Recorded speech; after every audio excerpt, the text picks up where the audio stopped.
today, I got a call from a guy wanting to sell an airplane. I've done really well with airplanes in the past, so me and the old man are on our way to check it out. So this is it, huh? This is it. This thing is definitely cool.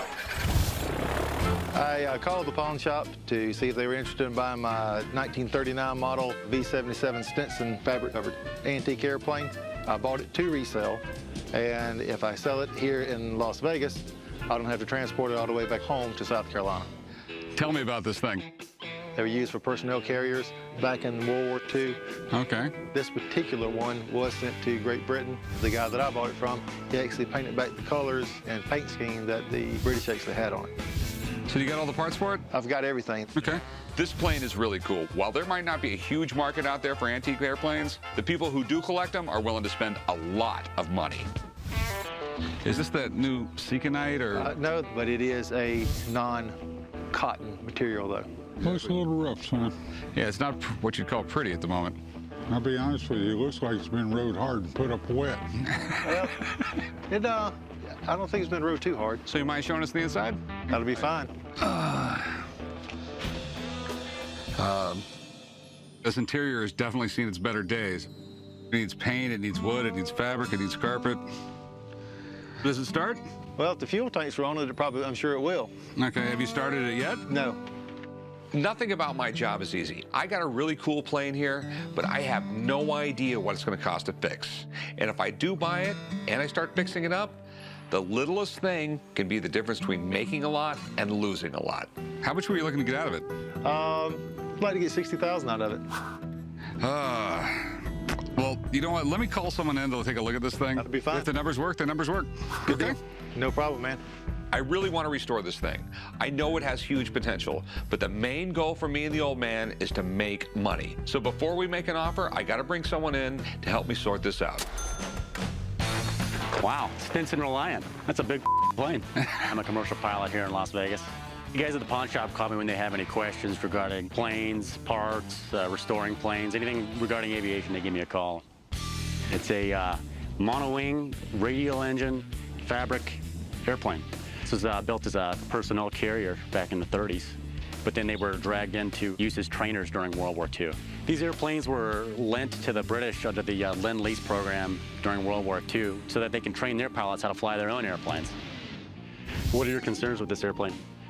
Well, before I even make an offer on it, I just want to know if it's going to be worth getting restored. I just don't know how much work's got to go into it. So you mind if we take a look at it? Absolutely not. Go ahead. Appreciate it. Guess we'll start with the engine first. How long has this engine been sitting for? It was overhauled about 4 years ago. Has it been run in the last 4 years, or? Yeah, it has been run in the last 4 years. Not flown, but static. It's been out of annual.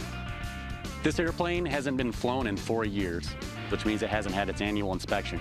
A lot of stuff can happen in 4 years. Everything you could ever imagine, birds nesting in, corrosion. Do you think that it's in airworthy condition, fabric-wise? That fabric's been on there since 1980. Would you fly it in the condition it is in? No, I would not. That's why it's on the trailer. Okay, so it has to be recoated then. Mind if we have a look inside? No, that's fine. Ooh. It's a beautiful airplane. Could take a lot of work, though. Okay. So what do you think it'll cost me to fix this thing up? At least 60 grand, just rough ballpark guesstimate. Okay. There's no way that you're going to put that kind of money into it. If you do, heads up, you're getting robbed. Well, you're looking at probably 20 grand for the interior. I haven't even looked at the engine, but it could be up to 35 grand for the engine. At least 25 grand for the exterior. And once you peel that back, who knows what the hell you're going to find. I can almost guarantee you there's going to be some kind of corrosion. You're not going to find that. I already crawled through it and looked. Well, corrosion can set in 3 to 4 days, and this thing's been sitting for 4 years. You want somebody just to go through it tooth and nail. All right, so, I mean, best case scenario is to restore is like 50, 60 grand? Best case scenario. Okay. On a lucky day. I disagree with the expert's opinion that it's a money pit. It's anything but that. The numbers he's using are just completely absurd. If I did restore it, how much do you think I could get out of it? They can go anywhere from 100 to 150. Well, thanks, Jamie. I appreciate it. Yep, absolutely. Okay. I really like this plane. It would be a fun project for me and the old man, but I have to protect myself and my business. So how much you asking for it? If I were going to cut it loose today, I would take 55. I mean, quite honestly, I'll give you 25 grand for it. That's not, we're not even in the ballpark. The numbers just don't work for me. I mean, they would work at 25 because if everything goes to hell, I can get my money back. Oh, right. I understand. You know? If I took 25 for it, I'd be going in the hole for what I just paid for it. Okay. I really appreciate you letting me take a look at it, but I mean, the deal's not here. Right, that's It's fine. not here for us. That's Okay. fine. All right. Well, thanks for showing it to me. I'm bummed we won't be fixing this thing up, but spending more than 25 grand would put way too much risk on the shop. If something goes wrong, we have to be able to get out of bad deals, at least break even. And with this, I don't think it can happen. What do we got here, man? This is a pilot seat that I was told was ejected out of a World War II plane. Why in the world did you ever buy an ejection seat? Why wouldn't you buy this thing? Look at this. This is as sweet as it gets.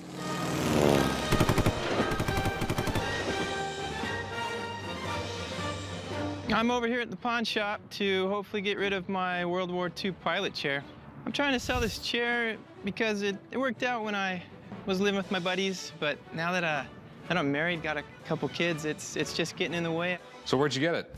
I picked it up from a lady that was selling it at a garage sale. Can you tell me anything about it? It's an ejection seat. I wish I knew more. I just know what the lady told me. She said that it had been used in the World War II fighter jet. Some uncle of hers had been ejected from it. What would you say it was from? World War II is what I was told. Yeah, I think it's a little newer than that. Why do you think that? Because it looks like it's out of a jet or something. This looks way too high tech and way too heavy for something made in World War II. Oh. I'm not an expert on World War II ejection chairs, but looking at this thing, I can just tell you, it is not from World War II. Back during World War II, they cut weight on everything so they carry more bombs. Are the rockets still in it? I bet they are. I don't know. That's probably a good question. I'm 100% sure this seat is not from World War II, but that doesn't mean it's not worth anything. So what are you looking to do, pawn it or sell it? Let's go with selling it. Okay. So how much did you want for it, man? You know, I'm looking to get 300 bucks. If I could do that, I'd be stoked. I don't even know if you're allowed to have one of these things. I'm just talking like, you know, is it all right to just take a ejection seat or? I don't know. Right now, I have way too many questions about this chair. I'm 100% sure this seat is not from World War II, and I don't even know if it's legal to own one of these things. What I need to do now is call a buddy of mine. He was an Air Force mechanic for 10 years, and hopefully he can tell me what this thing is worth and if I can own it or not. Can you hang out for a little bit? I'll try and get him down here. Yeah, All right, thanks. that's fine. I got some time. You can, how's it going? Good. What do you got here? This is my World War II fighter pilot's ejection seat. Really? Yeah. World War II, huh? I served in the Air Force for 10 years as a jet mechanic.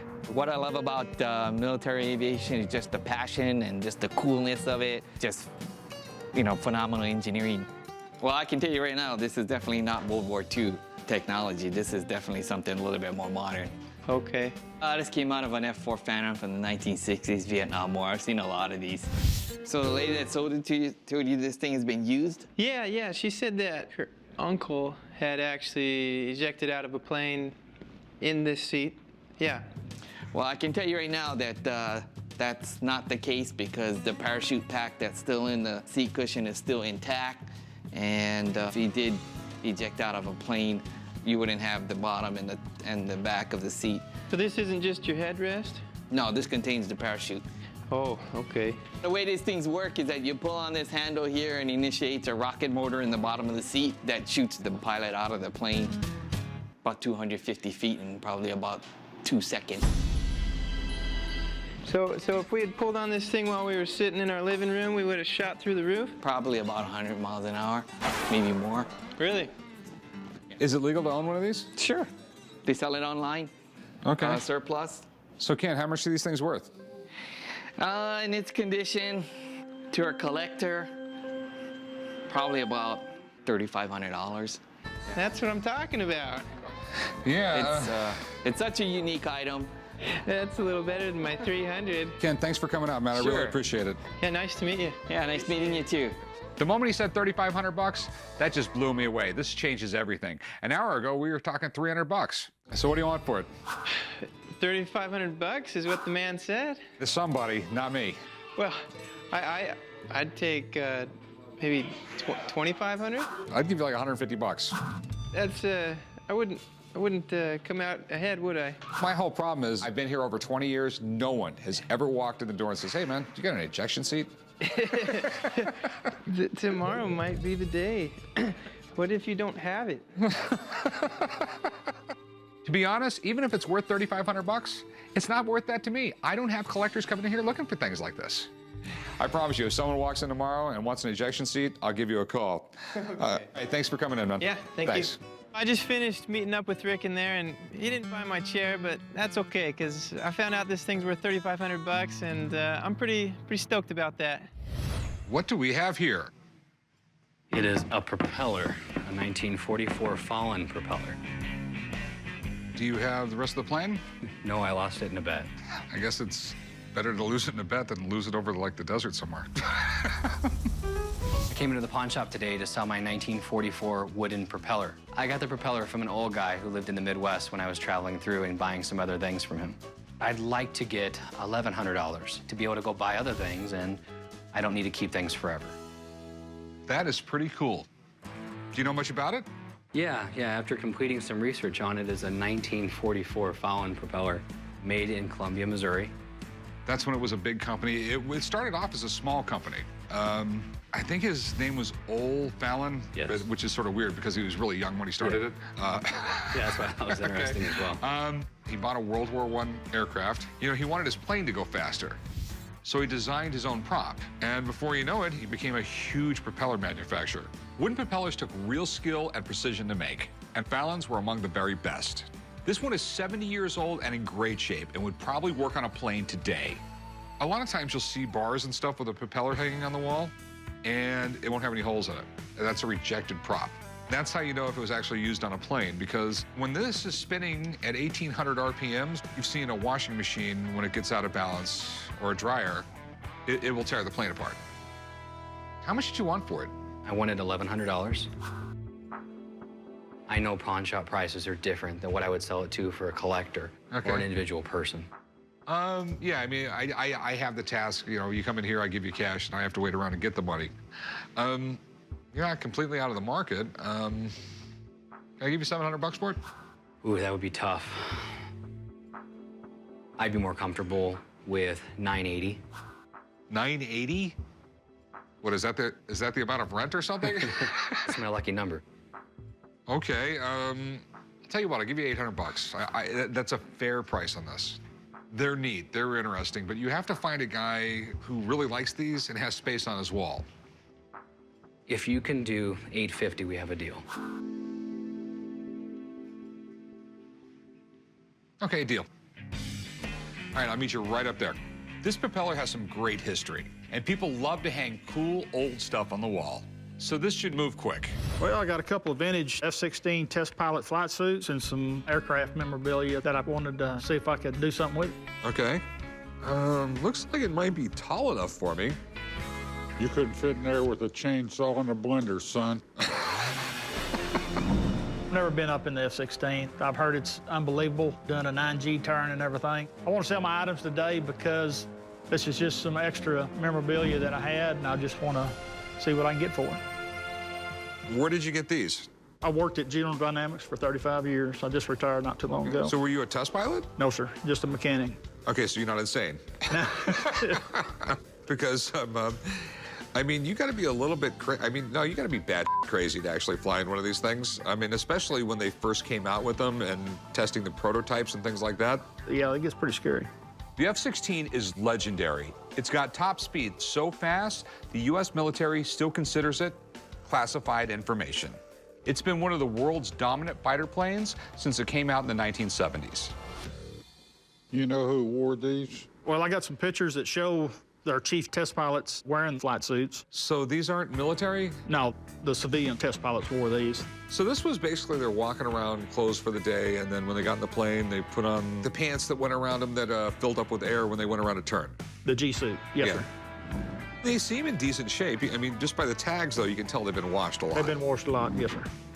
The F-16 is an iconic American fighter plane, But this isn't a uniform worn by U.S. military pilots during a mission. These were worn by civilian test pilots, and that impacts the price big time. So how much were you looking to get out of it? Oh, I don't know. I was thinking maybe 500.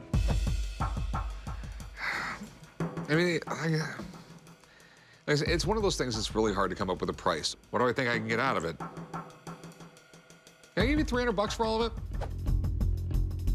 I mean, this is my problem. It's not military. Right. That's the big thing. How about 3 1/4? I know what's out there. You got a deal. All right, thank you. I'm walking away with 325. Hopefully, I'll be able to use it before the wife gets a hold of it. Hi, Lily. Hey, how's it going? Good. You guys know each other? This is my stepdad. Yeah, this is kind of awkward. Didn't know you were coming. Did you clean your room? Did. So what do we got? Okay, it's a letter that was in a plane crash outside of Las Vegas in 1958, along with a letter from the Postal Service to the person it was addressed to saying it was in a plane crash. Didn't the post office used to be nice? I don't think they would do this for you today, honestly. I don't think they would even bother recovering. As a little boy, I remember my parents telling me about this plane crash that happened before I was alive. I don't even know how my folks got it. Don't have any set number in my mind. I was thinking probably $400, but I really just came to spy on Lily. The enclosed mail was recovered in a airplane crash near Las Vegas, Nevada. We regret any inconvenience resulting in the delay in delivery. You know, I know the crash was a really big deal. I mean, almost 50 years later, they taught us about it in school. Right. It was a weird story. I mean, it was the worst plane crash Southern Nevada's ever had. Some kind of military exercise was going on, and a military plane hit a commercial airliner, and it was pretty hairy. I didn't know they were carrying mail on it, though. Well, they were carrying mail from Honolulu. All right. You can definitely tell it's from around the time period because what's it missing? How do you know it's old? We've taught you Burns, this? the No. send marks, the... Didn't have a zip code. Oh, I Or knew the that. marks from the post office, yeah. Lily's pretty quick on her feet, and she's learned a bunch of stuff here. But I'm not trying to make her look bad in front of her stepdad. So obviously it's old. You never opened it up and tried to read it? No. I guess with all the burnt stuff, it'd be a little hairy. Watch, it's like some breakup letter from like some guy in the military. Who Always knows? positive thinking, Lily. Well, I mean, you know, I don't know what it is. Who knows what it could be? Any idea what you want for it? I'd like to get $400 for it. Doesn't sound out of the range of what it could be worth. And I'll throw Lily in. Hey, Deal. what? Now I'm profiting off you. Oh, great. I'm glad I could be part of the sale, guys. I figure it's got to be collectible. The way I look at it, you know, postmen, firemen, policemen, they're all people that are really passionate about their jobs, and they all collect stuff. But I don't know how desirable it is. And I'd like to know how many more of these are out there. And to be honest with you, last time I bought a burnt up piece of paper I thought was almost useless, it ended up being worth 10 grand. So Wow. I'd like to hear a little bit more about it before I Me give too. you an offer. To be honest with you, I'd like to know a little bit more too. Do you want to go give Mark Hall Patton a call and see Yeah. if he can answer a few questions about it and maybe let us know a little bit more? Yeah, sure, I can do that. All right, go give him a call. All right, I will. All right, thanks. See you soon. It's a pretty morbid item, but it's a great piece of local history, and I think a lot of people would be interested in it. Take a look at this. What's curious about this is most of the stuff that was recovered from this crash had a separate marking on the envelope that said damaged in the Postal Service. But in this case, they had this little extra piece that came with it. And they would do that. They would apologize. You know, we're sorry that your mail got burned up in an airplane crash or whatever. In 1958, when this happened, we have never had a crash of that size. It was a United flight. They were going from LA to Denver, and they were flying at about 21,000 feet. And they had an F-100 that had come out of Nellis. It was flying at 28,000 feet, well above. There was a particular maneuver they wanted the F-100 to do, which was to descend down to 6,000 feet and do it quickly. The F-100 came down, clipped the wing of the DC-7, and it was a horrendous crash. Well, one of the interesting things is they had a group of scientists that were flying with briefcases handcuffed to their arms and that, 13 of them on the plane. And these guys were doing some secret military stuff. They all died. And after that, the Army never allowed that number of scientists to fly together. This particular plane crash ended up making a lot of changes in commercial and military aviation. It's an awful thing to have this kind of a loss of life in order for those improvements to happen, but at least something positive came out of it. So do you think there's a real market for this? Like, do you think anybody would actually collect it, or? Oh, yes. If you're into collecting postal history, there's actually a catalog for just this, for interrupted mail covers. And there are some very advanced collectors that try, to get something from every plane crash. Oh, wow. Well, Mark, I appreciate it, my man. Thank you very Not much. a problem. Thank Good to see you. Nice meeting you. Good to meet you. Nice meeting you too. Have fun now. What do you think? I don't know. Lily, what do you think? Never done this before, so I have no clue. Yeah, I think there'd be a conflict of interest between Yeah, you two anyways. obviously. I mean, I've never really sold burnt mail before. I'll give you $100 for it. It's cool enough. It's got that weird factor people are into. A little low, don't you think? I mean, he said it was collectible. Could you do 175? There is a market out there for it, I'm sure, but I don't know how unique this is gonna be. I'll go 125.